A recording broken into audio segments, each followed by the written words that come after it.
I want to thank today's sponsors, Grill Your Ass Off Seasonings. They got great merch, seasonings, condiments, everything. Check them out. GrillYourAssOff.com/mychowline. I want to thank ArmedForces.press. Check them out. Great news source about what's going on in the military here in the States and abroad.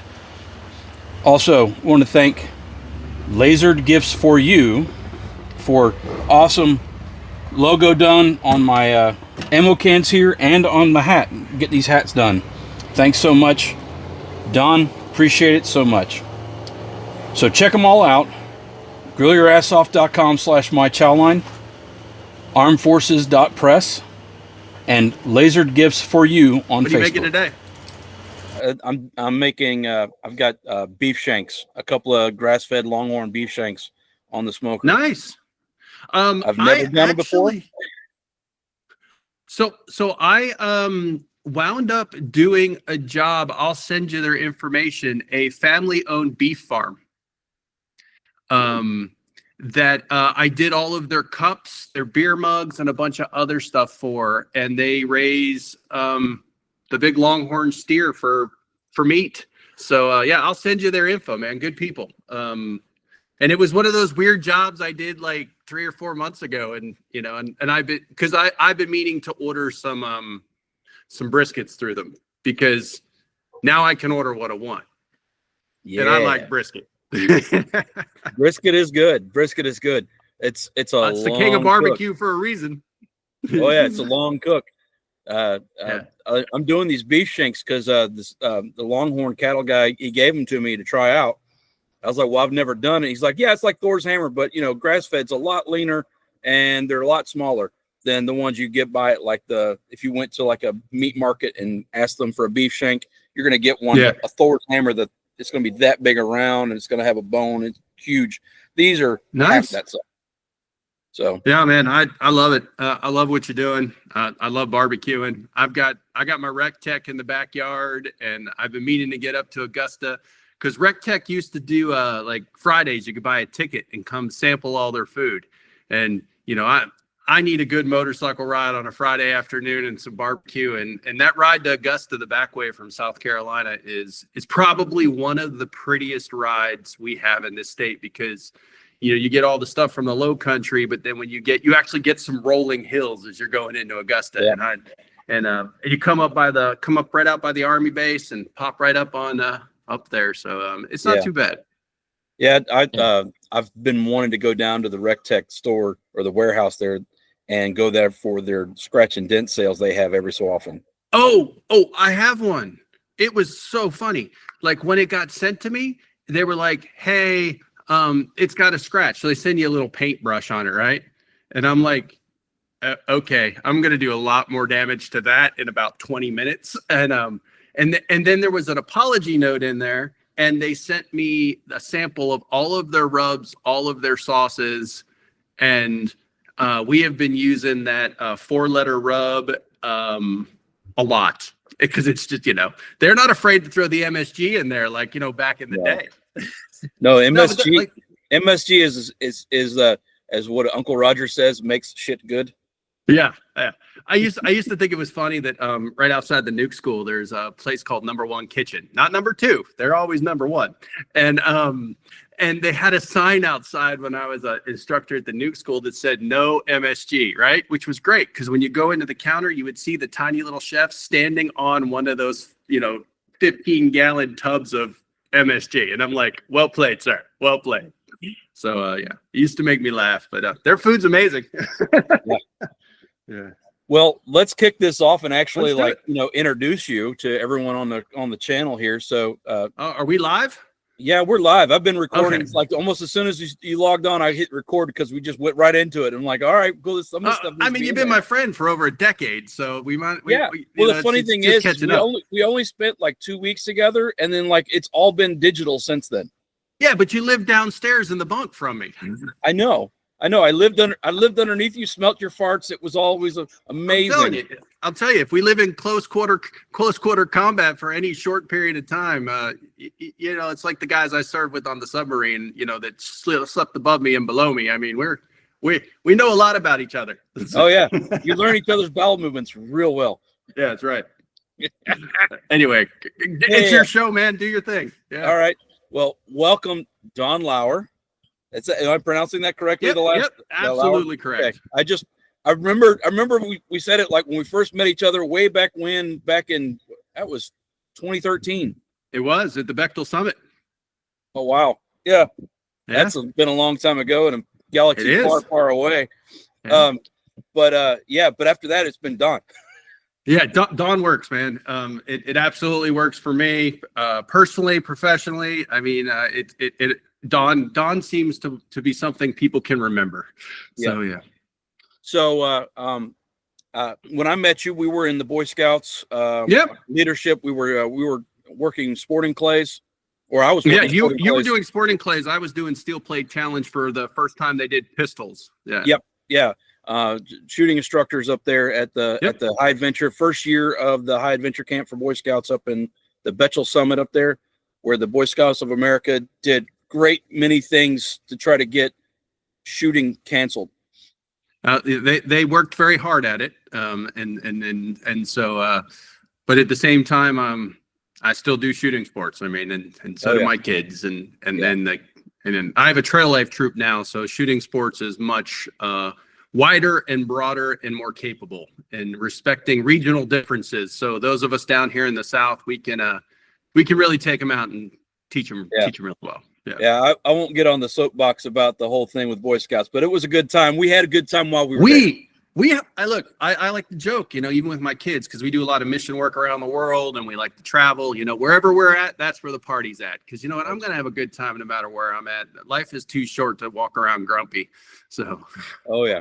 Yeah. Plus, we got to eat, we got to camp, and we got to play with guns for 10 days. I mean, there are worse things. I mean, I remember having to warm the range up every morning. Oh no, we were told we had to shoot a box of shells, shotgun shells on the sporting clays range.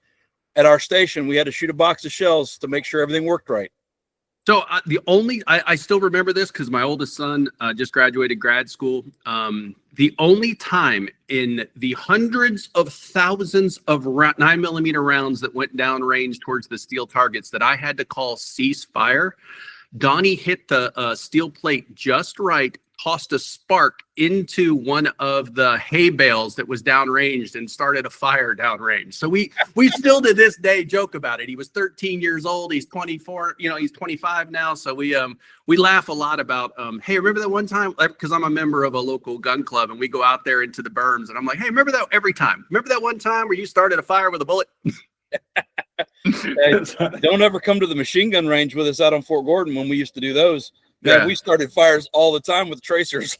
Well, again, like we were just shooting, simple jacketed 9mm, 165 grain, nothing fancy through those SIGs, and it was a lot of fun, and it still is a lot of fun. I still go to the range all the time, like a little kid, with his dad who, bought him his first 22. I mean, and it doesn't matter how many toys I've built, made, modified, spent tax stamps on. I have a great time teaching shooting sports and teaching my kids shooting sports. And now that they're almost all grown men, I really enjoy going hunting with them because they get to do all the work. I get to do what you're doing.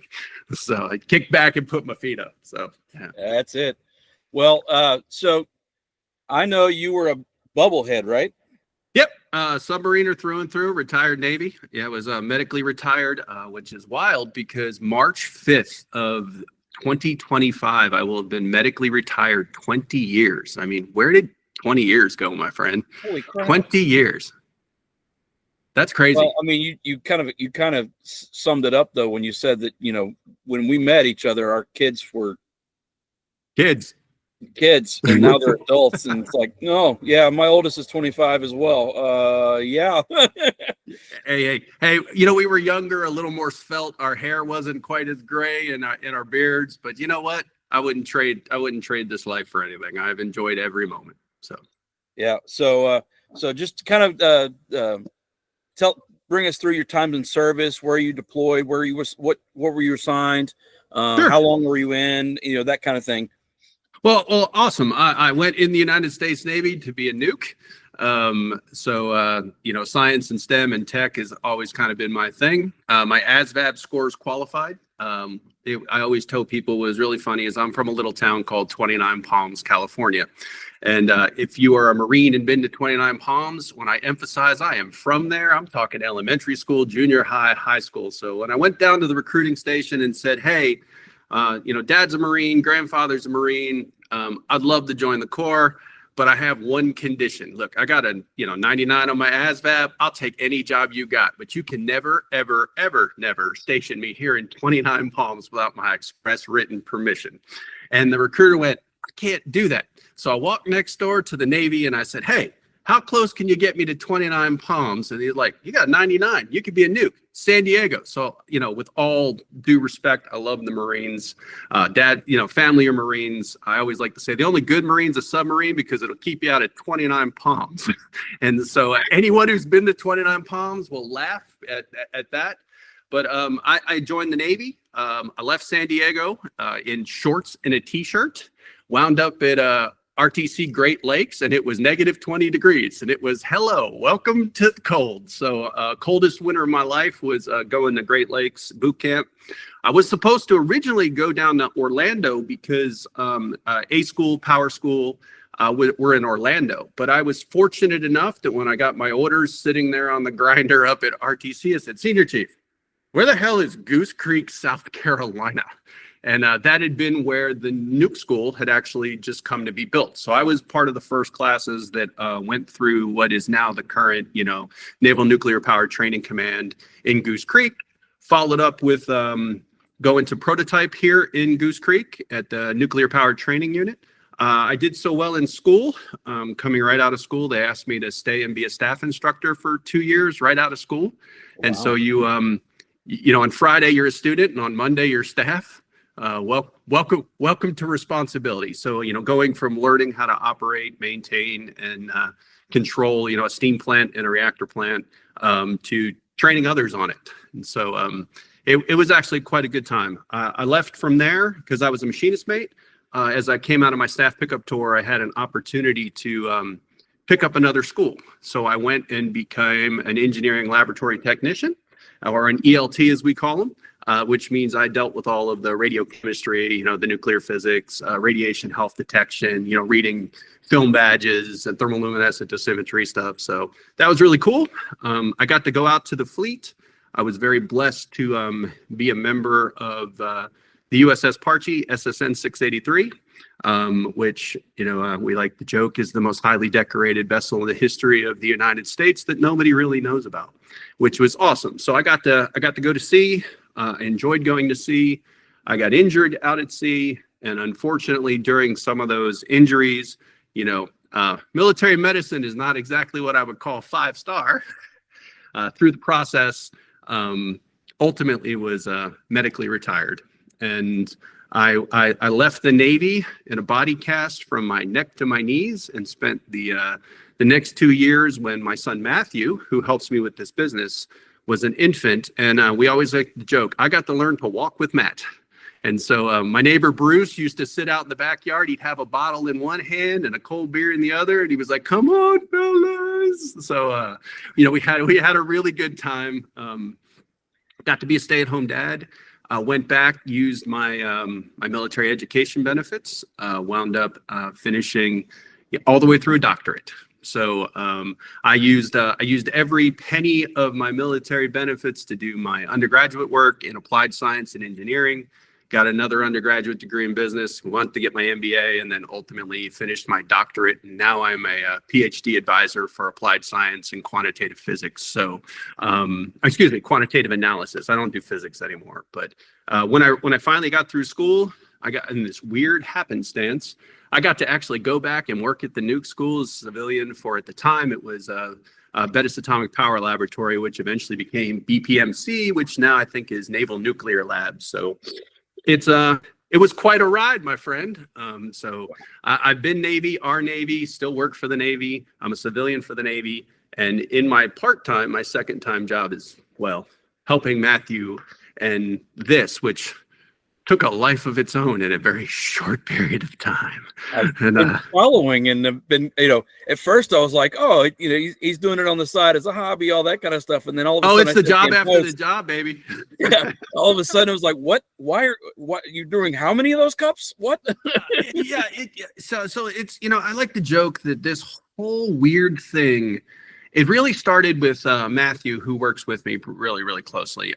His 13th birthday. For his 13th birthday, he came to me and said, "Hey, Dad, I want a 3D printer." And as dads, we have to kind of look at what our kids are interested in. And Matt's always been interested in engineering and science and technology. But I've always tried to teach my boys the pieces and the parts and how they interrelate. And so I always hit them with this line: do you want to fish or do you want to learn how to fish? And so, fortunately, I've got 3 sons who are teach me how to fish. So, Matt and I, instead of me just buying him a 3D printer, I bought him the components for it. And we sat together over many nights assembling and flashing the chips and trying to get it to work. And it was terrible. but we got it to print, and we got a lot of things to print. I ultimately went on to get him more kits, and as we refined, Matt really got into CAD CAM and Fusion 360 and able to design things and iterate. He once made 18 different cell phone cases that failed, and he now has the ability to make anything as once. So we used to have in the corner a what I would call a pile of shame.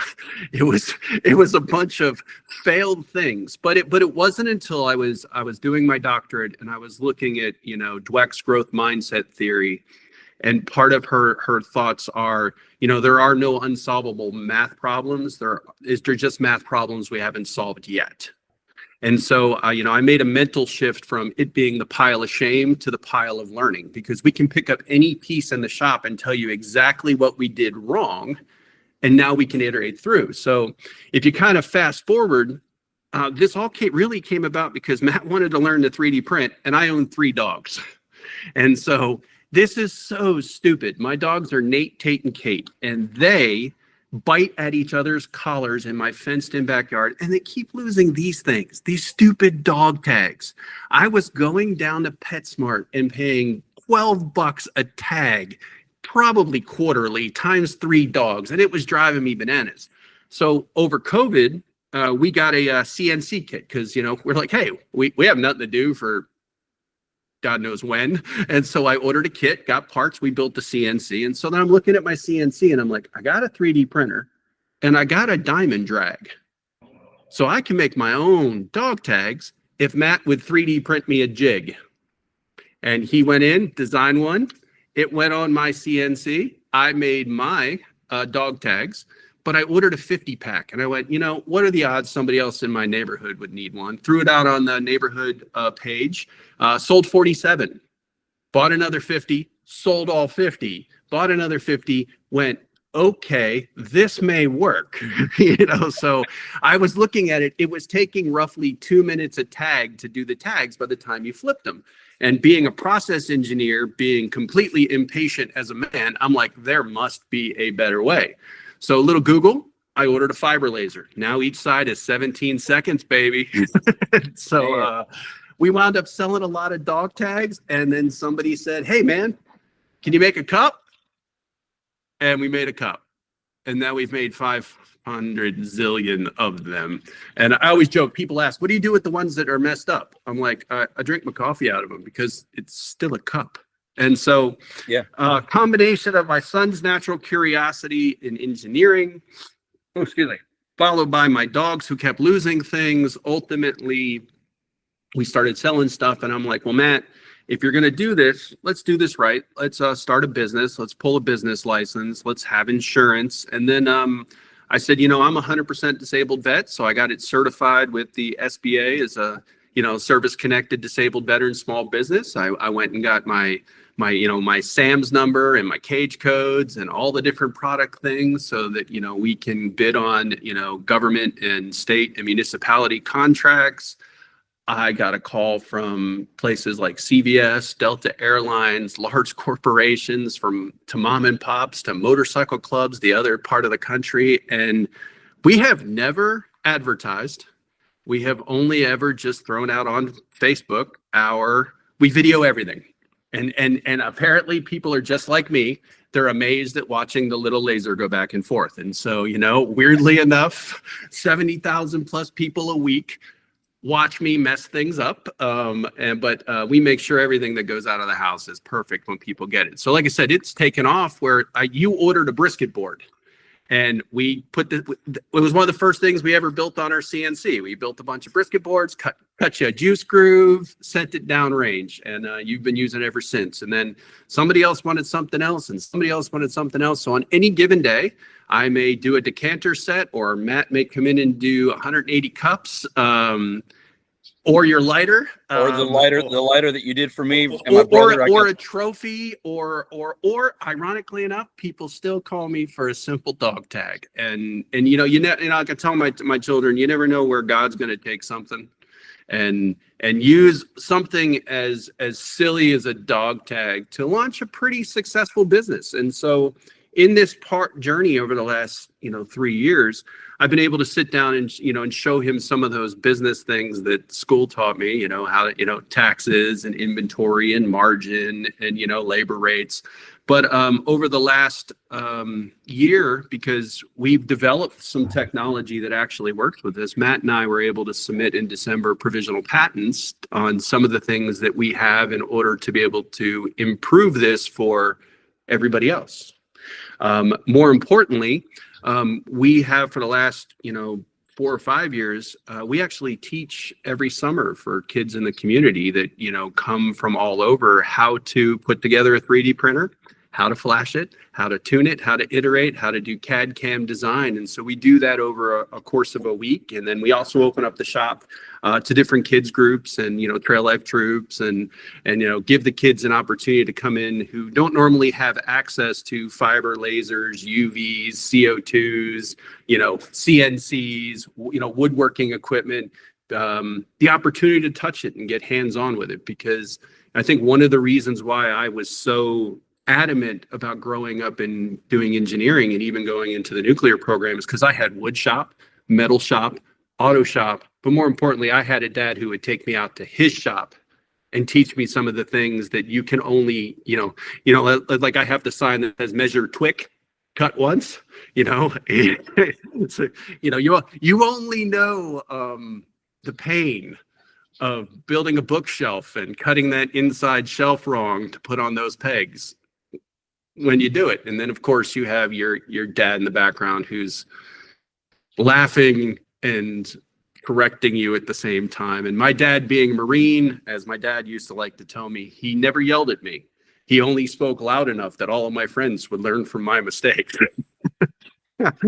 Yeah, so, my kids learned that too. It's like, I'm not yelling at you. I'm just talking loud enough so everyone can understand what went wrong. Yeah. And so, ultimately my 20-year-old son, Matt, is now a junior at Charleston Southern University studying mechanical engineering. He's taken his CAD CAM thing. I mean, even yesterday in the afternoon, we met with a manufacturing company, with NDAs and our patents, and, he's able to go into business meetings and explore, and now we're going to take a product to market. And so it's been quite the amazing collaboration, being able to do this with my son. And then my oldest son comes out and helps us.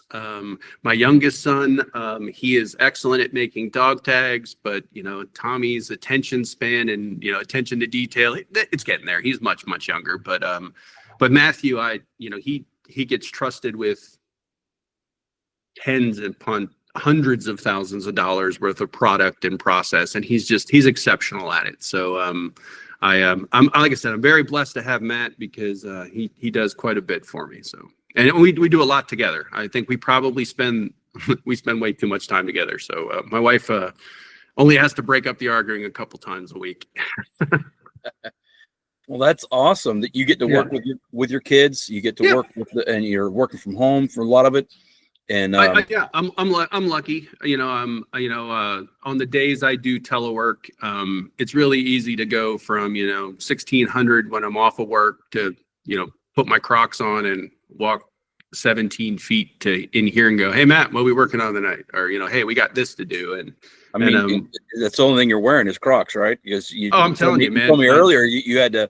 You were going to put on pants for this. I put pants on for this interview. I mean, just in case. As long as you're seeing chest up, pants are optional. I mean, that's why I'm 6'6". Guys. If I stand up, you're looking right at me. Oh yeah. Yes, you are. And hey, we shared living quarters. I'm sure we're good. So anyway. Yeah. But I don't want to put that on the interwebs for everyone else to see. It's all good. I love my wife. But so you went from being in the Navy and coming back home after being injured, and that's not the last time you've been injured. No, yeah, man. I am so over the course of injuring my spine. I've had 22 like very, very large surgeries. Some of it is military service. Some of it is just my inability to not make dumb choices. And 3 years ago, I was riding my motorcycle with a couple of my friends, and a drunk crossed over into my lane with no notice. So I got to take a ride down the left. I got to take a ride down his passenger side of his F-150 because I threw my Indian into oncoming traffic. I missed a head-on collision by probably an inch. My right foot was on my highway peg, and it had just started to rain. And I pulled my foot off my highway peg and I put it on the floorboard of my Chieftain. And that highway peg was stuck in right before his rear tire. My hand went through the mirror. There's a beautiful scar, broke all this stuff. And I didn't even realize what was going. But the weirdest thing is when it all happened, I came to a full stop on my feet.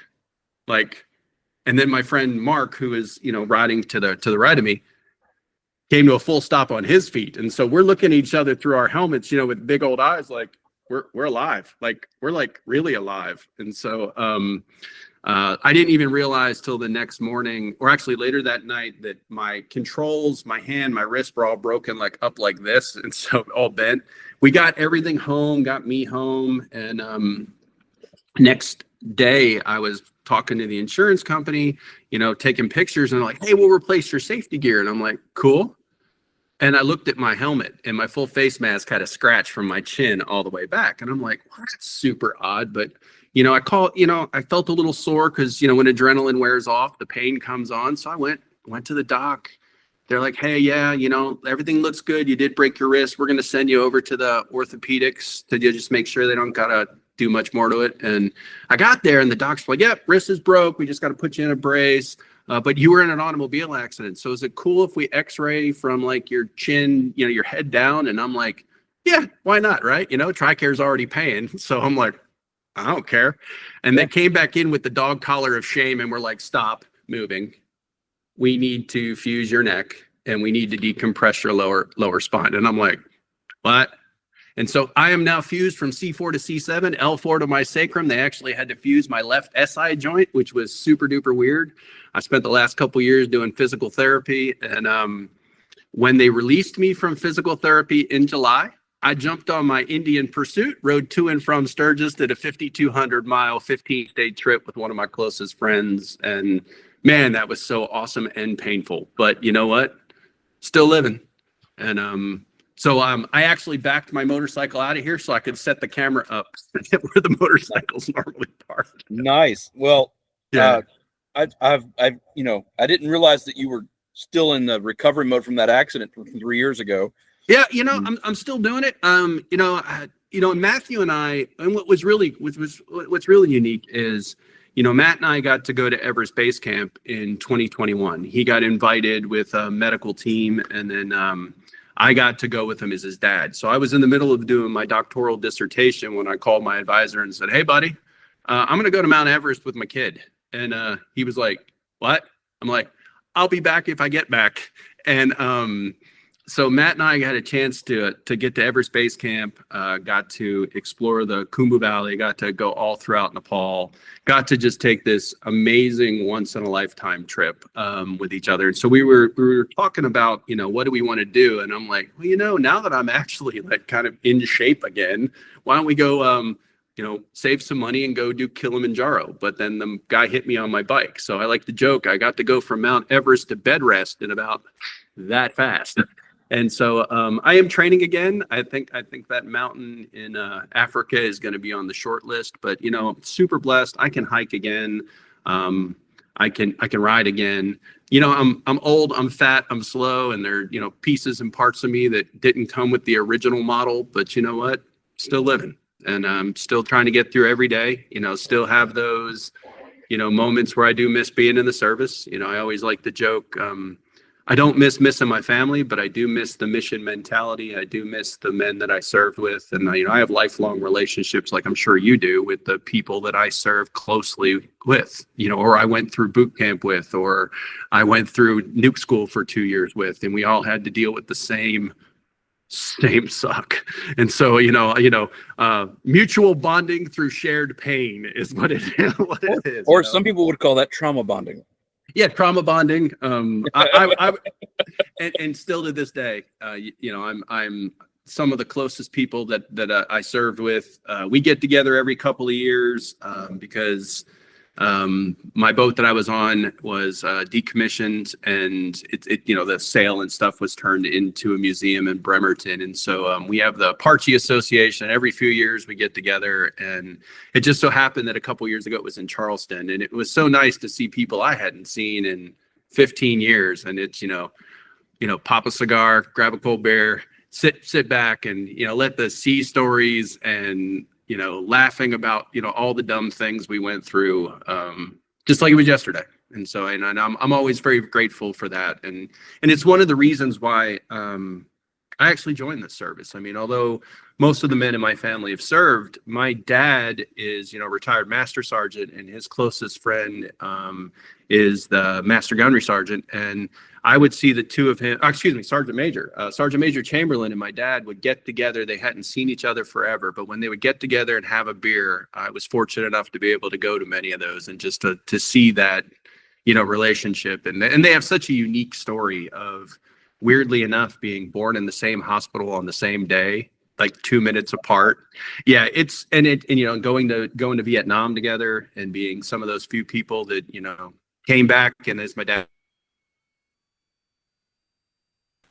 yeah. So, yeah. And so, like I said, they're an inspiration to it. Me being a military dependent, we grow up differently, and, being a sailor who served, we just are a little differently, and I wouldn't trade it for anything. A lot of times people are like, hey, you're 100% disabled veteran and you get paid every month. And I always look at them like, you could have every penny back with interest if I can have my life back, but that's how I used to think. And again, just like that pile of shame has become like the pile of learning.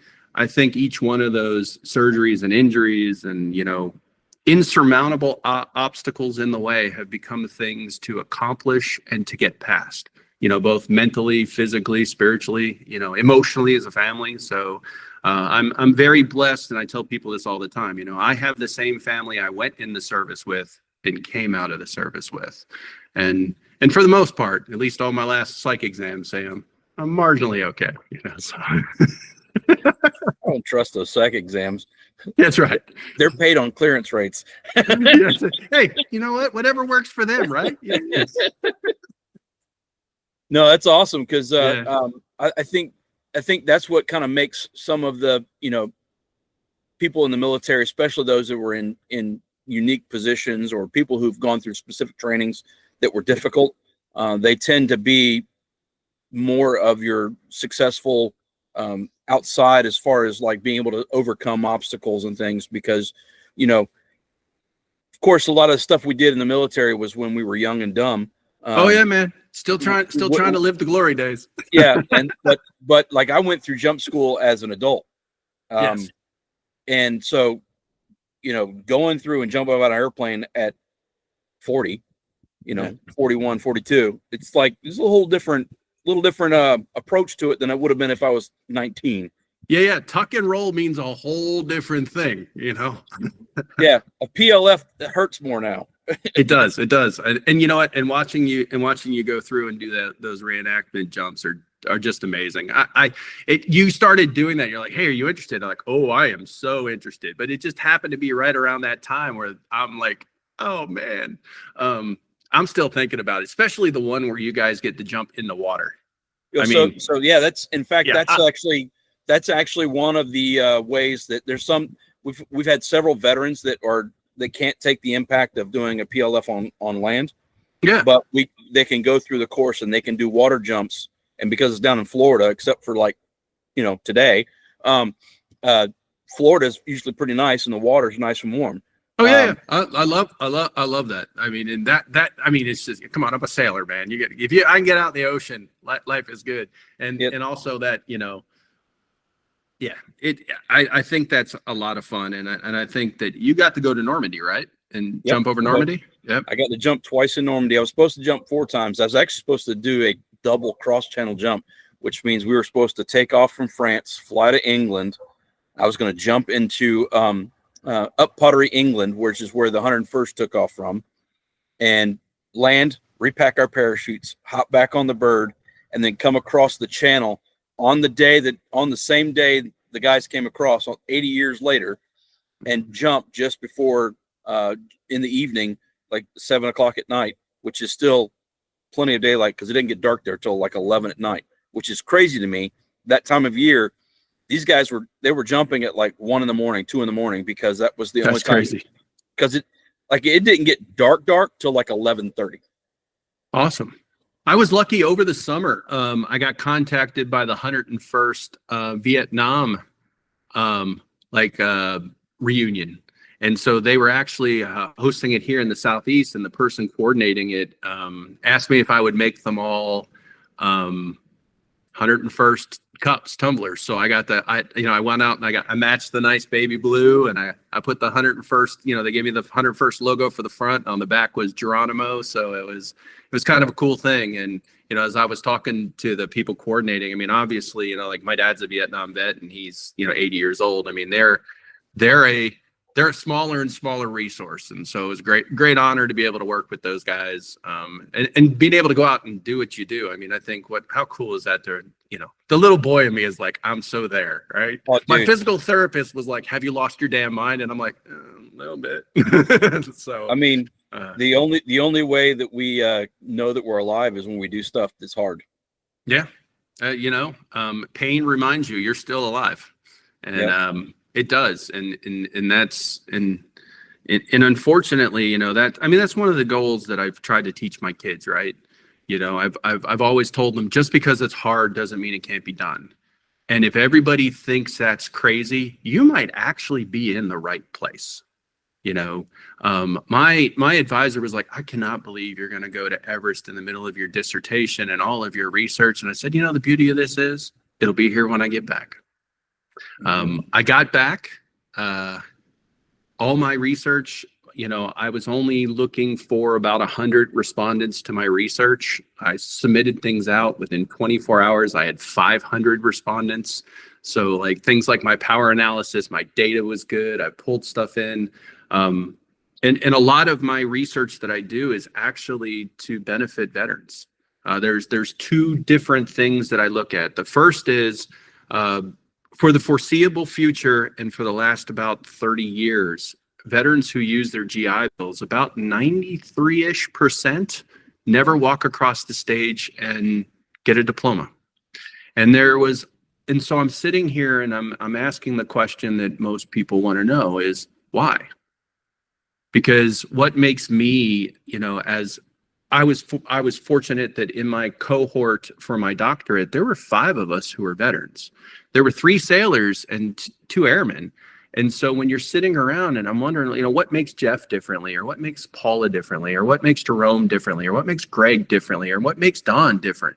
And so I asked those questions, and a lot of it has to do not with, I was able to discount, mental health problems, because the average freshman experiences trauma too. So like we can discount those things. And so I started looking at what is the average returning person to college who's military? And well, the average returning person is usually an E5, around 30 years old.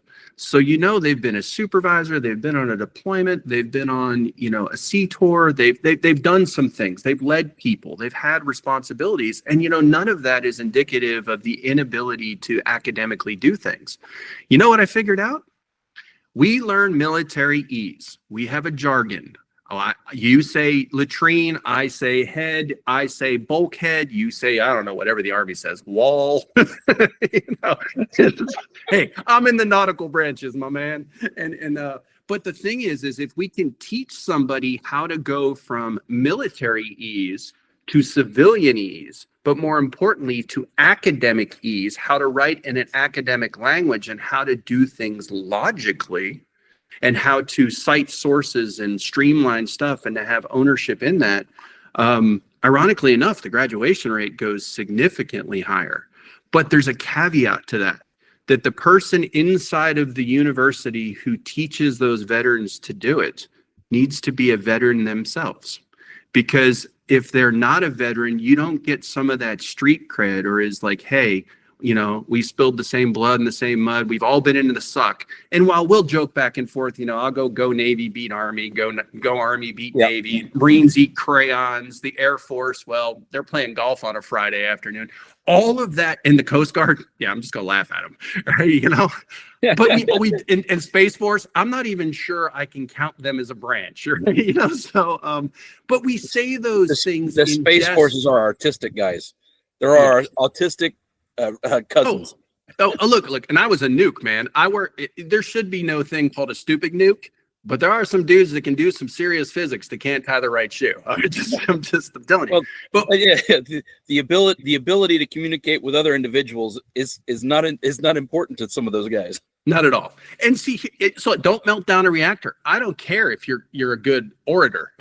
So, but more importantly, when we joke like that, we joke from a place of mutual respect.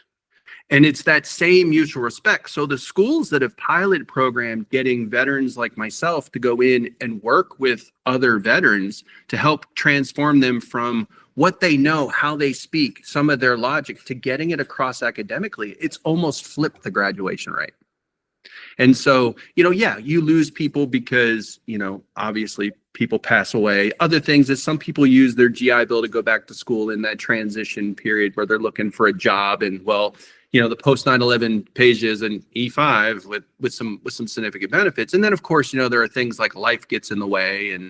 But part of what I want to do is I want to help other veterans be successful. And when I work like right now as a PhD advisor, I have students who are veterans, and I want to encourage them to finish, because not only is having a doctorate degree rare, but being a veteran with a doctorate degree is exceedingly rare. And so one of the other things that Matt and I have done, and we've talked about, with selling some of the stuff through the patent in the next year, is I created a nonprofit called Maker of Makers Incorporated. And the idea is when you're in these maker spaces, I'd like to be able to take kids and veterans and impart the knowledge that we have in them, right? It's all about training the next generation, or helping the warfighter, step up when they can. And sometimes these highly complex things, when you're looking at, feeds and speeds and bits and materials for a CNC, or, wavelengths and Q pulses and frequencies and all this other stuff with lasers, if you get somebody like me who'll light a cigar with you, open up the shop, and just sit down, people start to realize that these things, while complex, are not insurmountable. And so, if we can help other people stand up micro businesses, if we can help kids learn these things, it's all the better. Because while we do really well and we're really successful with this company, and it's not what I would call I'm going to retire on it money, it's more that we can explore our passions on it and at the same time, work with other people and network and do relational things, because some of the component companies like Lens Digital makes a rotary that's, I got a couple of them around here, called the Pi Burn, and those help with the tumblers. And we've been able to develop really good relationships with both Len and Stan over at Lens Digital, and they support that idea of not only father and son working together, but also helping make more makers. Right. That's right. It's kind of the internal mantra that we've always had is make everything, but we want to make the people that make good things, because it's really you should see people light up the first time that they get to hit that button. It's just like you did sporting clays. The first time a kid busts a clay, you could see the smile from behind them. The first time somebody puts a design together and it weirdly enough winds up on a cup or something tangible, or even if they break a glass, they get a big smile because they got to touch it.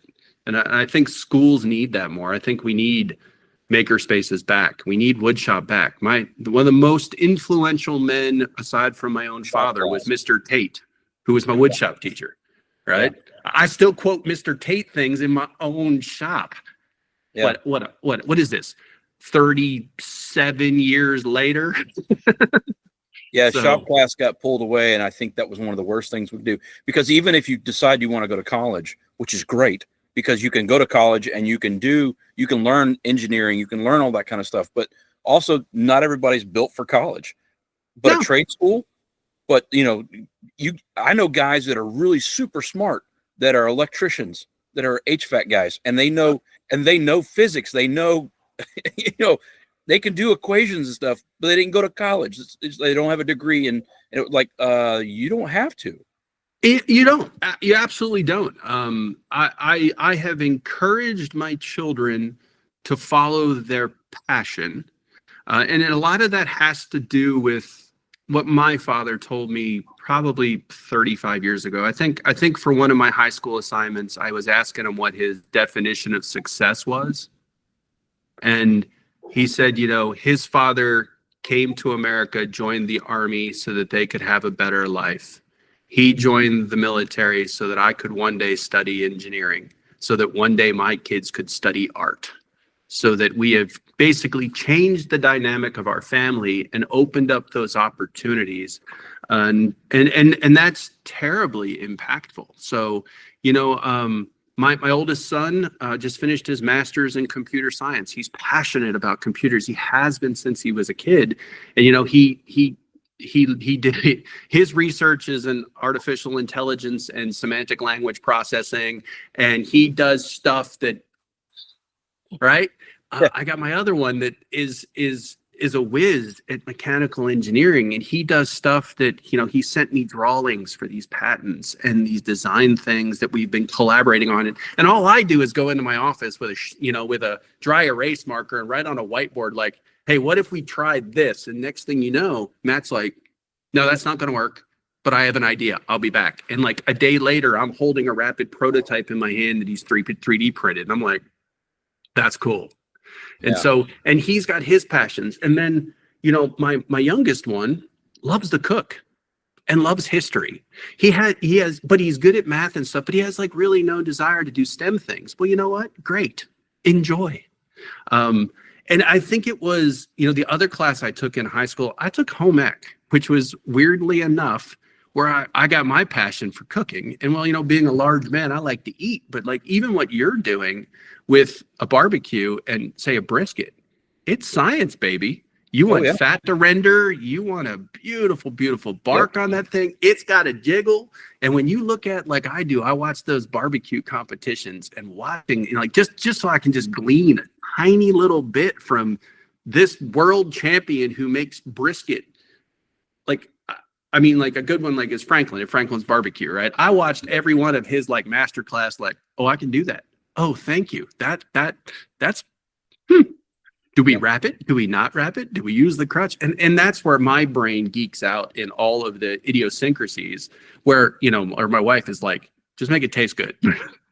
Yeah. Okay. Well, so you started talking about this. You want to help get hands-on for veterans and help educate them and Absolutely. teach them all that stuff.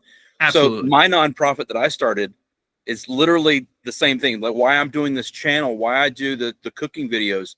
I'm trying to get to a point where I can actually do barbecue courses, like a class. Like we can have Nice. guys come out for a weekend or a week or whatever, and I teach how to cook outside stuff. Because when I was cooking for the guys down in Palatka, down there to our jump team and stuff, and I'm out there and I'm smoking stuff. I got 5 grills out there and I'm smoking. Yeah, it was pretty impressive.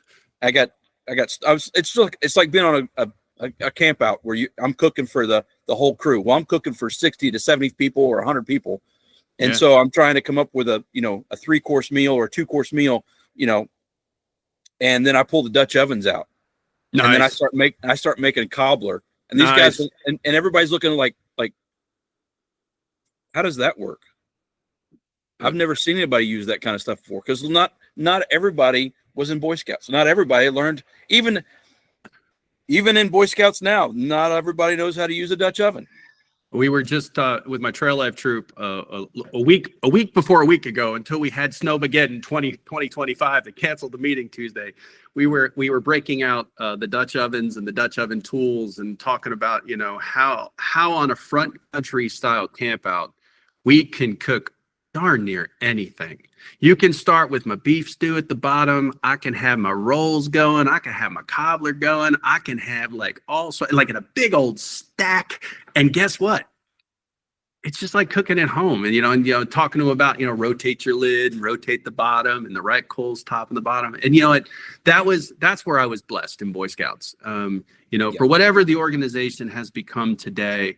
When I was a scout, we were the Troop 78 on the Marine Corps base in 29 Palms, and all our dads were Marines. And so backpacking was our thing, because Marines are really good at a forced march, or rucking, which is what you guys call it. And we would go, and they would get us like old freaking Alice packs, and those are terrible to hike with. And but you know what? We would be all throughout the Joshua Tree National Monument, or up in Big Bear, California, or out somewhere in the middle of no place. And it was those times that you got to be hands-on, right? Yeah, I think there's much to be learned in a classroom, but there's much to be learned with experiential learning.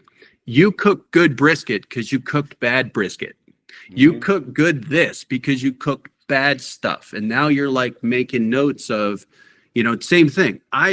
We engineer, we cut, or we design things a certain way because we have met the pile of learning tells us to do something differently. And, when you see that iterative way of doing stuff, it doesn't matter that you're, a scientist like me. I'm just a dude that likes geek stuff, right? Or if you're just, an exceptional cook. And there are things that, like Thomas, my youngest one, he makes an amazing chocolate chip cookie because he has made some really terrible chocolate chip cookies. And now I'm like, oh, these are good. Yeah. Oh, these are good. Baking is science too. I mean, it's crazy. It's a chemical formula. You gotta the ratio has to be right on your salt, your oil, your flour, your egg, your milk, your butter, whatever.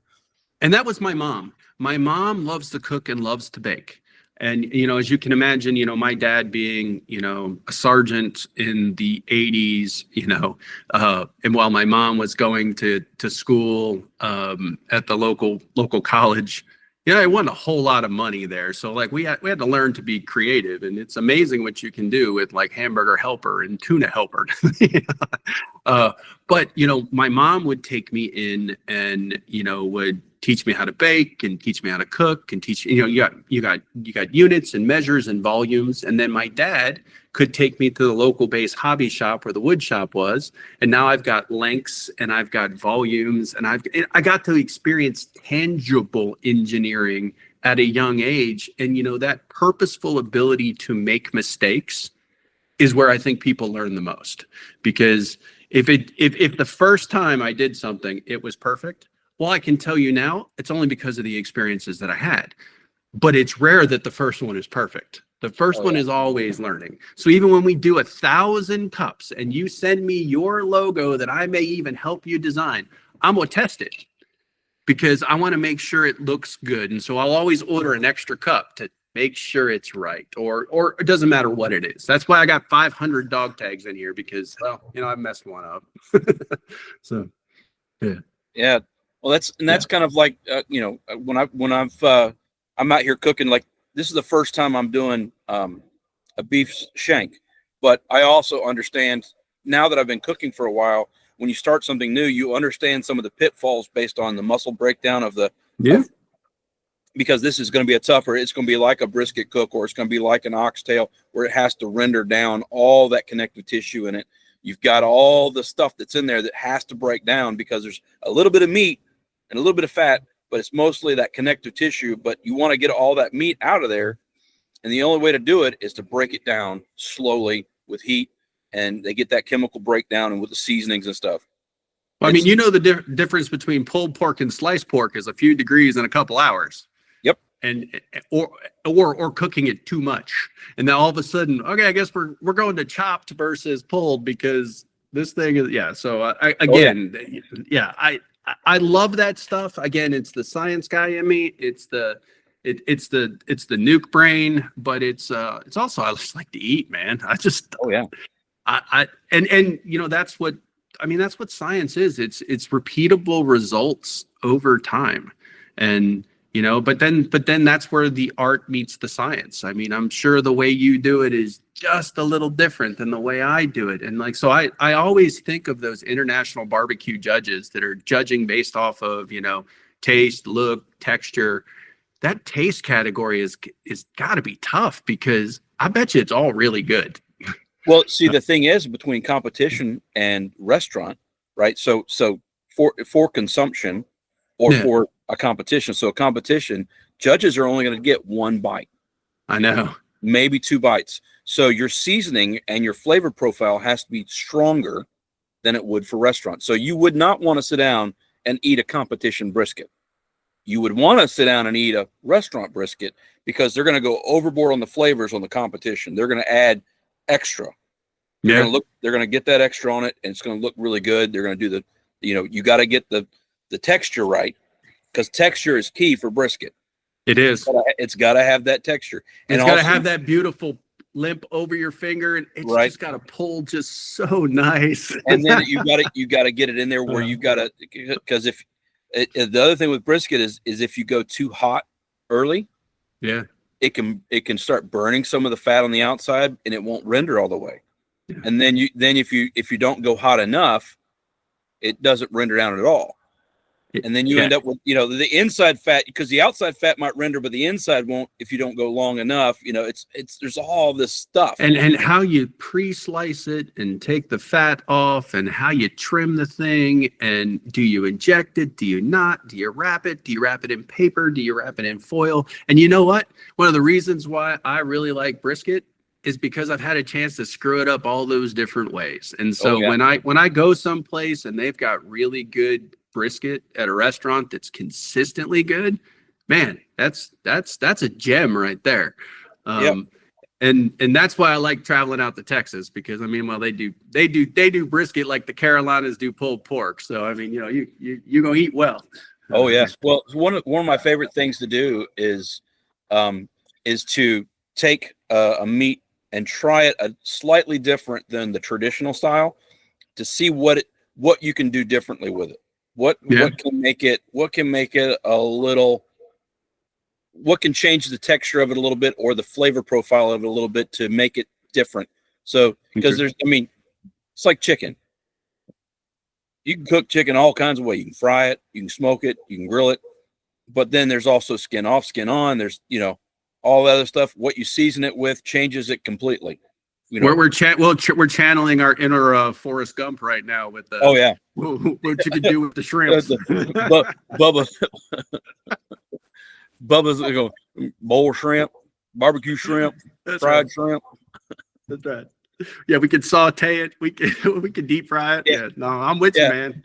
Well, that's the whole problem too. Is it's like there's only so many cuts out there, but there's infinite ways to do each one of those cuts. Yep. And so the one of the other things too for me, for trying to educate folks is trying to think of something different than what you would traditionally think of doing it. Not everybody cooks on the outside. A lot of people use their stove inside, which is not a problem. But if you have the opportunity to be outside, part of why I want to do the nonprofit is especially guys that are struggling with that may not know where they want to do, may not know what's going on in their lives right now, kind of in that in between time. It's like, well, you still got to eat. Oh, yeah. How about take your time and go the traditional route? You know, as much as I love the Rectex, I mean, if you do a stick burner or you're using charcoal, that takes time and attention, which gets you out of your head because you got to think about something other than what's going on in your life. And what's nice about the stick burner is babysitting it with your boys. And when you sit out overnight, light a fire, I see you pop a cigar, you know, we get a tasty beverage. And you know what? That there could be worse things that I do on a Friday or Saturday night than, you know, then the communal aspect. One of the things that we have to be very careful with when it comes to veterans is individual isolation. Right. You know, we nobody gets sent in alone. Okay. As much as, you know, I like Rambo, you know, it's really that one team, one fight thing. And so, and, you know, when we are isolated from what I would say like-minded individuals, I mean, that gets a little rough, you know, it's hard. It's hard to recover, especially in those first few years. You know, how you deal with being in the service is much differently than how you deal in the civilian community with employment and relationships.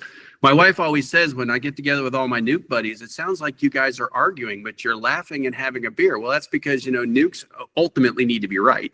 And I have to be smarter than you. And so, you know, we'll go back and forth, but you know what, again, it's super, super funny. And I joke, especially those of us in our professional world, but you know, we're kind of tell it like it is people. But you need that community, and these things like what you're doing is drastically important. And, you know, where I may not be able to get everybody who's, you know, interested in some of the, you know, some of the geek time and STEM stuff, but you're right. Everybody's got to eat. Yep.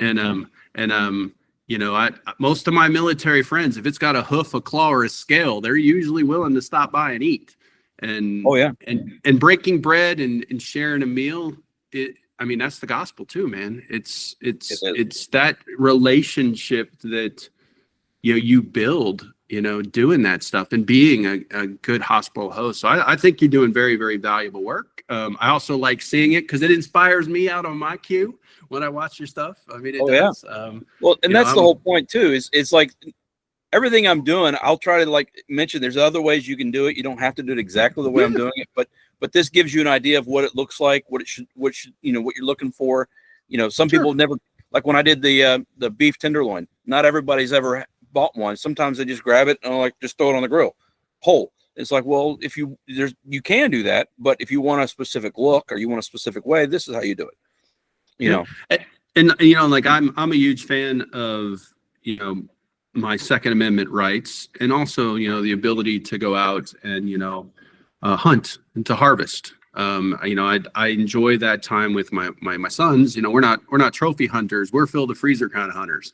And so, you know, this week alone, and even during COVID, when, you know, meat supplies got low, I've got a freezer full of the deer we've harvested off of the land that we do quality deer management on. And like this week, you know, we had shepherd's pie that was venison, or we did some venison loins or some venison poppers out on the smoker. And it's just, it's just good. And it is. And it's like, you know, I have my own friends that are like, hey, when are you guys going to start cooking another brisket? Or, hey, because they know it's a big social time to get together, you know, wives and kids. And you know, it also gives me an excuse to, you know, to enjoy a tasty cigar and go from there. So yeah, I mean, if there's things I can do to help the success of your stuff, man, Tracy, you know, man. I mean, I mean, you're not even that far up the road. So I mean, if there's things, or, you know, I mean, whatever I can do, right? Especially when you get to that point, because there's a lot of VA sponsored programs out there to learn to ride a horse, or, you know, or to get connection. I think I just saw one that the VA sent me about, you know, adventure-based things where, you know, apply to be part of an adventure. I mean, you know, apply to be able to get some tangible skills. you know. Yeah. Plus, culinary specialists from the Navy could use the upgrade. Yeah, well, that's so that's the other part of it too, is it's like, if you have to eat, why would you not want to eat good? Life's Yeah. too short to eat shitty food or crappy food or It- whatever, it- however you want to call it. It is. So what's funny was, you know, I like cooking, you know, because my mom would cook with me, and I like to cook, and I love cooking from scratch. And I used to tell the kids, I can tell just about your level of cooking if I ask you to make me an egg, because it's one of them things you can do well several different ways, but you can absolutely screw it up that quick. Just make me a fried egg. And now, if you've already cooked the bacon and you got that beautiful bacon grease going, I got that nice crispy edge on the outside. And you know, You want it over easy, or you want it fried, where you throw the. I'm a large man. I don't discriminate. You know, that's the beauty of it. You know, I have a few food allergies, but you know, being able to travel around the world, you know, as an adult and a professional and doing mission work and just for adventure travel, my friends that are in West Africa were so impressed that I could eat spicy fufu in the Democratic Republic of Togo, and they were just like, "Your stomach is African." I'm like, "Nope, my stomach is military." It's eating cast iron. It's eating breakfast, lunch, dinner, mid-rats, MREs. It's when you've had powdered eggs, you can eat just about anything. Oh, absolutely. So, or the So this is a lot of fun, man. If you've had MREs before, you can eat just about anything. Oh, hey man, those chiclets that used to be in them are there to help. And I still have all over the house, because, like, you know, again, my Boy Scout troop being, you know, all our dad's Marines. Well, what do you think that we would get? Getting MRE parts were easy, but the little tiny Tabasco sauces still bring like a lot of joy to my adult life. I always joke with the kids, I've got bottles of hot sauce, and they're like, "Why do you have bottles of hot sauce?" I'm like, "Because on bad food, I can always add hot sauce. I'm still getting calories, you know." And I still eat the dumb things that we would get on mid-rats. On my submarine for mid-rats, we'd have whatever was left over from the day concocted into some form of stew or thing. And then there was always beef raviolis. And my kids are like, "Why do you love beef raviolis so much?" Because I don't eat that concocted weird thing. And I was going to tell you on brisket, you know, my kids and my family, we absolutely love is like, we'll have the brisket, you know, the first day, enjoy brisket for brisket. Next day, I usually make like a brisket stew with like all fresh vegetables. Man, I love that just as much as I do. And so we've been also saving, like, you know, like now we've been adding pulled pork to it. If we got leftover, you know, fresh made sausage. I mean, it's like this laser business. It kind of took a life of its own, but it's, you know, it's good eating. I mean, that's what I want the kids to remember, right? You know, they had the freedom to explore their passions, and they got to eat well. Come home because you're gonna eat well. And then my son, when he was on. Yeah. So you talk about putting brisket in stew. I just did a brisket stew. I just released a video that came out. When we're recording this, came out yesterday. Brisket stew. Awesome. So I was going to use chuck roast originally when I was going to do a stew, and then I went to the store, and the chuck roasts are right here and the briskets are right there, and I started looking at the per pound, and I'm like, it was like $3 a pound or $3.99 or $4.99 or something for chuck roast. And then it was like $2.99 or $3.99 for the brisket. And I'm like, twist my arm, I got to make a brisket. Oh no, I just won't take it as far. Okay. Yeah. So I cut it up into smaller pieces so it would cook faster. I separated the flat and the point, and then put on the smoker and smoked it for a good long while, and until it got to the point where you got the good bark on it. You want before you wrap it, got it at like 175. And then I cut it up into smaller pieces and threw it in the pot and started putting rendering down stuff, and you know, so it's like it's great because it's delicious. It's delicious. Yeah. So like my oldest son, right? You know, he was in college during like COVID and stuff like that, but you know, he was also, you know, a college baseball player. And so I'd text him a message, and his college was like 75 miles away. But so he would come home for like barbecue weekends or whatnot. But then I would always see him leaving with a cooler and the leftovers. He's like, Come on, Dad. And so so he's a big fan, and again, generational teaching, right?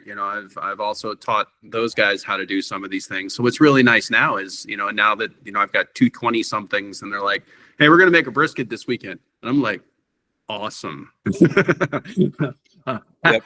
What can I do to not get in the way? And so and then they bring, they let them smoke turkeys, let them do venison, let them do all sorts of stuff, because it's one of those things that it makes a dad proud when they're like, hey, Dad, boom, I harvested it, I smoked it, we're going to eat this thing. And I'm like, all right, I'm in. Where's my fork? Have fork, we'll travel. Yeah. So well, during Thanksgiving and Christmas, I had the opportunity to teach a couple of guys in the local community that were helping feed the community. I helped teach them how to spatchcock a turkey because they'd never done it. Spatchcock is the way to go, right? Yeah. And then they usually fry their turkeys. And I was like, I like those too. Yeah. I was like, well, I prefer smoked turkeys because, one, I think they have more flavor, and you can get it just as juicy, but that skin can be crispy too if you do it right. And right. So we started doing it, and he was like, oh, now we're doing this forever. And then we'd take the hams, and we'd smoke the hams that are already smoked hams, that, honey baked hams, all that stuff. Mm-hmm. And we would put them in the smoker and let it render down all that fat into juice, and then just that au jus, and put it on there. And then you mix that with you take it to go get one of those Hawaiian honey rolls and slice it in half. And you take some of that ham and get a little bit of that rendered au jus in the pan and put that on there and make a little ham sandwich. I got a friend who has his bee farm, and so I get honey from him. And my one son's like, "You're making your own honey mustard for that ham, and this?" And so I'm like, I like a horseradish like mustard, but you make like a horseradish honey mustard to go on like a nice honey baked pineapple juicy ham thing that my mom would put cloves in it so it look all pretty. And I'm just like, it don't have to look pretty, just make it taste good for me. But now you're making me hungry because it's lunchtime. Oh yeah, well, I'm going down to Beaufort tonight from up here in the Charleston area to meet with some of my friends that are Marines and stuff down there. We're going to be at the VFW because we're just going to meet, have a cold adult beverage and eat something. And so I'm like, man, I'm thinking barbecue tonight. I'm like, we've been talking about barbecue, and I like it. So how big has your podcast gotten? So right now this is just interviews on the channel.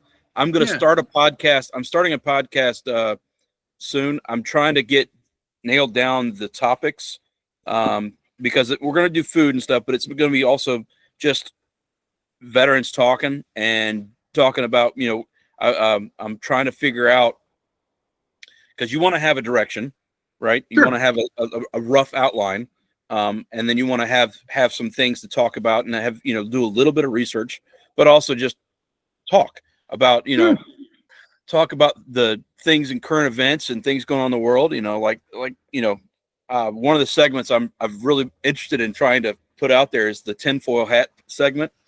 And it's like, okay, so because one of the things we used to like to always do, sit around when we sit around the smoke shack or we'd sit around a fire and talk, it's like all these things things that are true that sound like conspiracy theories, and things that are conspiracy theories but sound true. Yeah, that's funny. You make me laugh because one, as faith-based as I am and as science-brained as I am, I absolutely love Ancient Aliens. Okay. And I don't necessarily believe that it's because any of those theories are absolutely true, but I really appreciate a man who is committed to their crazy. And Giorgio Tsoukalos and the hair is my spirit animal. And so It was so funny that, my kids make fun of me because of that. But when we were hiking the Everest region through the Khumbu Valley, our guide, Sudeep, looks at me one day and goes, "Do you want to see the Yeti bones?" And I'm like, "Yeah." And I'm like, "Why wouldn't I?" He's like, "Well, we were in, it's in the town of called Pangboche, and it's in a Buddhist monastery that's hundreds and hundreds and hundreds of years old. It was absolutely gorgeous to go ahead and visit. But he's like, it's a day walk. So, man, I'm going to tell you what, I appreciate the weirdness because did I hike an entire day across the Himalayas to see Yeti bones and a Yeti cap skull of the helpful Yeti that's part of their lore? You know this, man. And so, and why not? Why not? Because I like to tell people, like, when we go and we do some of these weird adventures, I paid for the freak show. Give me the freak show, right? Yeah. When we were up in Northern Tier, they're like, hey, the one guide was like, I've always wanted to do this canoe trip, but it's going to take us an extra 100 miles of canoeing. Are you guys willing? And I looked right at him and I said, we paid for the freak show. Give us the freak show. And so I mean that kind of weird mentality of, man, I'm in has been one of those things that have just, why would I live underneath the water? Why would I go to the top of the Himalayas? Why would I, why not? Why not? Right? Yeah. Because this is a unique world with unique people in it, purposefully made. And we were just joking when we got back from Japan. Japan is basically a food court. I mean, you can't swing a dead cat and not hit something that is amazing to eat, no matter where we went. Didn't matter. We were in a big city, small city. We went to a ramen place, like in like their version of a Buc-ee's, and ate amazing. But then it made me think, I've eaten really good everywhere I've gone around the world. So I like the joke, man, the world is a food court and the big guy is hungry. So let's go out there and check this out. Let's go out there and explore the world. Yeah. Well, so one of the things so being a believer, have you ever heard of Ken Ham? Yes. Ken Ham, right? Not Ken Ham, but Ken Ham. Yes. Ken Ham. Yeah. So part of the Creation Museum and stuff up in Ohio, absolutely. I think it is.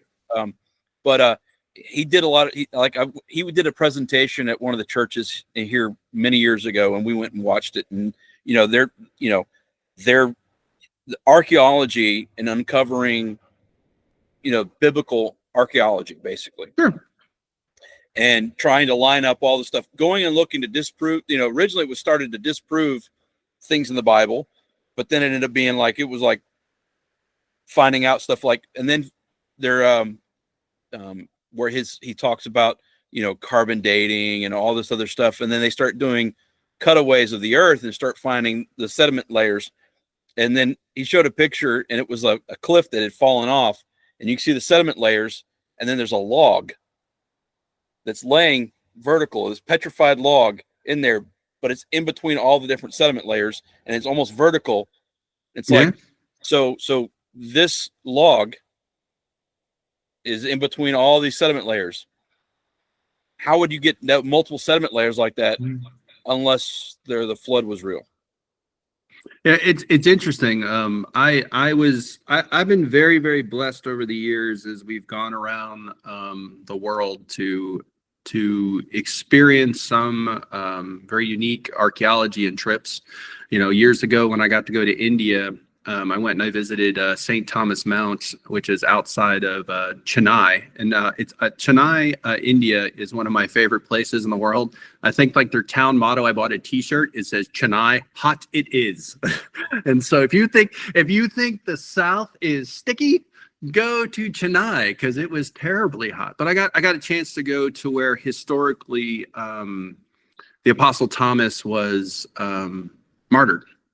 And it was very, very interesting. And then I got to go into the other side throughout India, and eventually wound up in Mumbai, and got to go to the British Museum and see the Sanskrit, and spend some time with some archaeologists, and spend some time, looking at, the different, pieces and parts. And then it's amazingly, do you think? No, you're good. You're good. I'm like, don't burn the food. So, don't want to get cold. I just realized we've been talking for almost an hour. I'm like, at 45 minutes, I was supposed to put another log on. Yeah. Oh man, it's just catching up with an old friend, but it's interesting. I mean, I've had a great chance to travel throughout Africa and Central America, and experience cultures and look at different ways of creation stories. And so it's fascinating, because I mean, it's, from not only like a biblical standpoint, but from just a differences in theology standpoint. when we get to travel and we get to do things, again, food is the universal link, right? I've had the opportunity to, every region of the world with just about every major religion and subculture, familial or ancestral worship religion, been able to sit down and have a meal with people and talk about what we believe, and nobody got into a fight. We were actually able to be adults and discuss theology, and I enjoy that quite a bit, because I want to get to know people relationally. So I think it's a good way of doing that. Well, when you're eating with someone, it's kind of hard to get to the point where you're going to be so upset that you can't eat. And you know what? And I have, and most of the time where I'm at, people know that I have I have a couple severe food allergies, but again, I've got a garbage gut. So, I will eat pretty much anything where my local host is, because you know what? Because what do people want to talk about? They want to talk about their family. They want to talk about their kids. They want to talk about what they like, and they want to share what they like with you. And that common ground really, opens up a lot more understanding than you would think, and you start to realize we're a little closer to being similar humans than we are apart. And I think some of that communication, I think, would be a good thing in our modern culture, even just across our own country. If we could just, Obama stole, like, I'm gonna sit down and have a beer, but at the most time, right? Even with some of the people that I ever get into a point where I'm upset with, we can solve most problems, but that's the beauty of the military thing. We can go out back, we can, punch each other in the face, and all right, let's go get a meal, right? Yeah. We can still be friends, but we have to work this out. Bugle sticks. Yeah, break the bugle sticks out. Let's go. Oh man, those things are so much fun. And again, growing up with the Marines in my backyard, my dad being a Marine, we a different culture. I tell my kids all the time, right? It was, you're going to go out there and fight that kid, or you can fight me. Like, oh, my dad's a combat veteran. All right, come on. Yep. Well, I think combatives for especially for young men is, I think, important. That if young men don't get the opportunity to put gloves on, or to wrestle, or to do something that is physically with another human being that they might not get along with at the moment, you learn a lot about yourself when you're in a combative with someone else, boxing or wrestling. You find out where you're weak and where you're strong. I'm 6'6". I've got, long arms. I was learning to box younger in life on the Marine base, and I decided to spar with this Marine who is probably about 5 foot nothing. And as long as I kept him outside my body, I had a good shot. But when he got in, it was bam, bam, bam, big guy on the mat. And when you're talking about those combatives, my friend Dwight, one of the things we do support, he does the Walk for the Fallen, and he also runs his dojo that's grappling for PTSD. And so those military charities, same thing. You got the opportunity in a controlled environment to release aggression, and so it's really, really good. So the Walk for the Fallen is a remembrance they do every July here in Charleston. So as you can imagine, they leave Somerville and they walk over the Cooper River, the bridge downtown. And so it's like a 25-mile ruck in July. But, we support that. We help out with that veterans charity, his grappling for PTSD. I mean, again, it's really good. Those of us that are capable to give back to the community that I've drawn so much more from my time being a dependent and being active duty and then being civil service, working around the military, than I could ever give back. I mean, just the personal discipline to get up each day, that was the biggest thing. That when I transitioned to being a civilian, the people around me, you mean you can quit this job? Like it's hard today and you can quit? I'm like, there was no quit. There was no surface the submarine. You can get off, buddy. It was deal with it. Yeah. You go out to sea. You're out to sea. If you want off the boat, you're gonna be swimming. Yeah. I hope you can breathe underwater.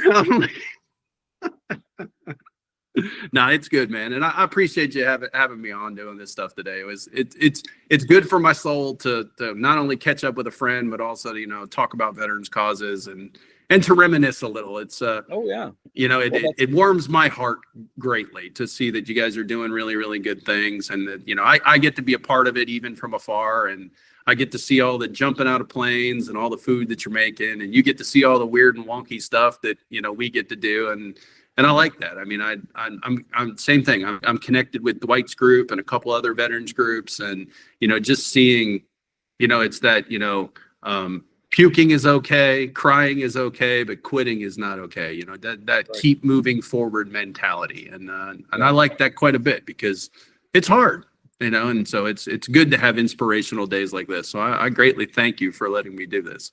Well, thanks for being on it. We'll definitely be working together some, because Yeah. I've got some merch ideas I want to do to help raise money for my nonprofit. Yep. If you got barbecue tools, look, we have an unofficial motto, Tracy. If it can be marked, it shall be marked. If not, we will was also engineer a way to thinking- mark it. So I got this from Warfighter Tobacco. It's the little cigar stands. Yeah. And so I don't want to plug my own business, right? This is more my charity thing, but I am going to tell you a lot of my degenerate, as we joke, my degenerate military friends, I own a cigar import business, and I'm licensed to ship them anywhere in the U.S. And with the exception of those things that you're not allowed to have, I can get most of them. So if you need cigars, man, let a guy know, because, well, it just seems that we like to eat, we enjoy a good cigar, and I was making these beautiful humidors for people, and I still do, and I had this epiphany. Maybe it's the business guy in me. Why can't I fill them? So I pulled all the licenses, I did all of the stuff, I set up all of the connections with the tobacco companies, and if you like a tasty cigar, let a guy know. I know a person or two, and it's not even a big part of our business, but like tonight when I go down there to hang out with the Marines and the Army guys, and I got a box of cigars I can take down, and me and the boys, we can do just like we're doing now, sit around and reminisce and tell sea stories and have some fun. So Yeah. So let's go ahead and plug your laser gifts. For yeah, you. it's laser gifts for you. I'm an obvious person. People kept calling me up for laser gifts, so I just said laser gifts for you. You can find it on Facebook. You can find it on Twitter. You can find it on Instagram. I'm one of the few people that probably still have a TikTok account. Well, there's a bunch of people that still have them. I just don't know how much people are using them still. Well, crazy enough, my wife saw yesterday that iPhones with TikTok downloaded to it are on like eBay for like $2,500. I'm like, dude, you can have my iPhone. I'll get a new iPhone. I mean, TikTok's not that important to me. Like, Right. You want my iPhone 15 that I've dropped 500 times? Here you go. Yeah, so you can find us on Facebook. You can find us on Instagram. We've got all the social stuff. Our laser gifts with a 4 and a big U. .com. It's a small landing page. Again, 99% of our business is word of mouth, and it's the friend who takes the coffee mug to work. Where did you get that? That looks really, really good. Or the friend of a friend who sees a video or something like that. We have a tiny following. We're small, but as we like to joke, we may be small, but we are mighty, because the things that we want to do with this are less about the retail side and more about the invention and the empowering other side. And so, I love opening up the shop to the kids. What you don't see around me is I got tons of cameras. I'm going to start doing the same thing that you're currently doing. I'm going to start doing what I call What If Wednesdays with lasers. Because my neighbors are absolutely wonderful. They'll bring me like the most oddball thing, and it's really like, what if we tried this? Somebody brought me left-handed golf clubs the other day, right? And I'm like, okay, it's metal, it's titanium. I know how to mark metal and titanium, but how do I hold this weird shaped object still perfect to get it? It was an engineering challenge itself. And the guy in my neighborhood was like, you think you can do it? I'm like, oh, we're doing this. And so, or like another friend, called up and was like, hey, can it's actually another veterans charity that does drag racing, and they're like, we want to order a bunch of cups, but we have a request for a sippy cup. And I'm like, okay, you got like a kid. They're like, no, we have a sore loser in our club that we've nicknamed Crybaby. You want to give him the sippy cup? Are you okay with that? I'm like, oh yes, I am not only okay with that, we must do it now. Oh yeah. Oh yeah. Well, my daughter at one point, she was like, she's so accident prone, and she has carpet, and she kept getting, spilling drinks on her carpet. Yeah. And so we were at the store, and we were wandering around, and she saw this, like, there's like some kind of end cap right by the baby stuff, and she saw the sippy cups, and it was like this like large sippy cup. She's like, is it wrong that I kind of want one to keep from spilling stuff in my room? And she's like, but I'm a teenager. It's like, no, I mean, it's practical if you have an application for it. It's practical. You're not gonna get any grief from me not causing a mess. Yeah, that's one less thing you got to clean up. You have to take care of it and keep it clean. But, did she graduate high school yet? Oh yeah, all of mine are out now. Oh yeah. I'm down to the last one. He's actually at a football camp today, so it's we're slowly-ish becoming those empty-ish nester people, but I'm very fortunate I get to spend this time like this with my children and Matt this morning. I said, hey, I'm gonna go out in the garage. I'm gonna clean up the shop, put some things behind, make sure it looks good I'm gonna be on a podcast. And he's like, why? I'm like, because my friend asked, that's why, right? My good close friend Steve, who's retired Air Force, has tattooed on both his arms. If you can, then you should, right? If you can do it, why not? So I mean, this was the first time I've done this in a long time. A decade ago, I think I did one with like the Boy Scouts National or something like that, and I'm like, man, somebody wants to see my ugly mug on TV, and then you're like, well, you make me look pretty. I'm like, all right, done. That's right. I got to have somebody that looks worse than me on here. I mean, come on. Hey, if that's the blessing we can bestow upon you today, then I'm working with what the good Lord gave me. So, it's good to laugh and it's great to smile because these are the days that we need to remember, man. So absolutely. Well, thanks so much. I'll probably have you again on when we finally get the actual podcast going. I'll probably get you on for that and come in for have some topics to talk about, and maybe we can have you do some tech talk. Yeah, I love it. I'll eventually figure out all this film stuff. We'll eventually figure it out, and then worst case scenario, what's that? You opened a YouTube channel up for the Laser Gifts for You. No, you could start uploading some of the videos. Me. Yeah, well, yeah, you can also start uploading some of those videos you've been recording of some of the builds you've been doing. Yep. Yeah, we will. It's funny is we'll boil down 6 hours worth of work into a 19-second TikTok video, and people are like, oh, it's just that easy. No, we just boiled down 4.5 hours worth of work to a 19-second TikTok video. Yeah. Well, that's been the biggest struggle I've had is how short to make a cooking video, but also make sure there's enough there so somebody could follow it enough to understand it.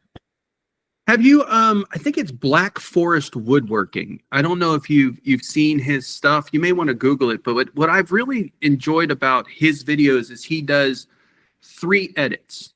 He does the long video if you're interested. He does the 19 or 20-second snippet, and then he does like a 1 minute, kind of a high level how-to. And all of them go, if you're actually interested, go to my longer video on this. And so a lot of the times I'm like, no, I am actually interested. And you click the link. So, it's almost like scripture says, to be all things to all men, therefore we might save some, right? Give people that's why I don't mind like the 19 seconds, because everybody's got, the goldfish mentality, right? Like that they talk about on Ted Lasso, be a goldfish, just forget. So, ooh, look, scroll. Ooh, look, scroll. Ooh, look, scroll. And it always amazes me when the people that are like, instead of seeing my 19-second videos for 3 seconds, you can see on your professional dashboard that they watched it for 2 minutes because they're trying to figure out how I tried to figure it out. And I'm like, those are the people I want to speak to. So, which is pretty good. So, yeah, well, cool, my friend. Yeah, I appreciate it, man. It's been awesome, and we'll stay in touch. We're definitely going to be working together some, and see if I can't get some merch and stuff done through you. Yep. Now that we've got a new logo that we're putting out. And send me the link and I'll throw it out. Like, look, if you would have told me 3 years ago there'd be that many people following our page, I'm incredibly grateful, incredibly humble, because I remember when the first person was like, follow, I'm like, yes. No, that's my mother, and then there was the 100th person, which was my mother-in-law, right? And I'm like, we got to 100. Yeah. We're Well, going viral now, buddy. So on my YouTube channel, I have 320 subscribers right now. That's it. I remember I was sitting in North Carolina, riding my motorcycles up. We were doing like the Tail of the Dragon and stuff. And I looked down on the thing and I'm like, there's 1,000 people that find this interesting. And, and just, each month now it's slowly grown organically, and, you never know where it's going to go. And here we are doing a podcast or a YouTube channel thing. So yeah. And you know what? Why not? Well, I like doing these because they're like interviews, and it's like I'm trying to share veteran stories of how they got to where they are now after serving in the military and then now a majority of the veterans that I've talked to, they went from serving in the military when they were younger, they got out, and now they're serving their communities in other ways. Sure. They've continued service. Yeah, a life of service is a noble cause, and that's the thing. I mean, if we want to boil down a 60+ minute interview, it's the faith and salvation from Jesus Christ, the love of a good woman, and the support of a great family. And the leadership and the skills I've learned in the military are translatable to no matter what I have done, whether or not it's in the classroom, it's in the shop, it's out on my motorcycle, it's interacting with the public, or it's doing mission work around the world. So those simple dedication to service to others is just, it's the foundation of who I am. But then again, it's the foundation of who we're created in the image thereof. So it's, it would go against all the things in my little Baptist heart here not to tell people about the Lord Jesus Christ. Absolutely. I understood.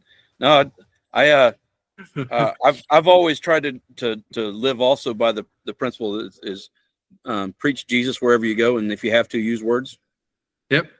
I weirdly enough, my kids still to this day are like, you like rap music? You like this? I love music. I absolutely love music. And, you can find the gospel in different things. But what was really weird was I was just listening to Jelly Roll the other night, and and one of the lines is, you'd be surprised for I find Jesus. It's not with the regular crowd. And so, it's always gone back to where I can find the greatest of God's blessings in the most weird of places, because you know what to look for. It's you're anticipatory of, you're going to show me something awesome, man. What are you going to show me today? And even in the trials and the hard things, like, military recovery from injuries, it's all right. Today we wiggled my toes. It was a good day. Tomorrow, man, my physical therapist team, dude, I love Diane, but she is mean, man. But she is mean in just the right way. So, in a good way.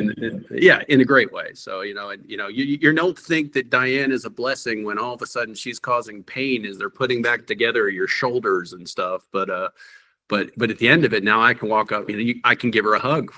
I couldn't even lift my arm before. I can give her a hug. So it's, find the blessings and everything. So, well, I'll let you get back to your day of cooking, man. Just let me know when I can come up and eat. Yeah, man. Absolutely. We'll get together sometime. Well, thanks so much, and have a great rest of your day, and look forward to talking to you soon. You too, Tracy. Have a good one now. Bye now. You too. Bye.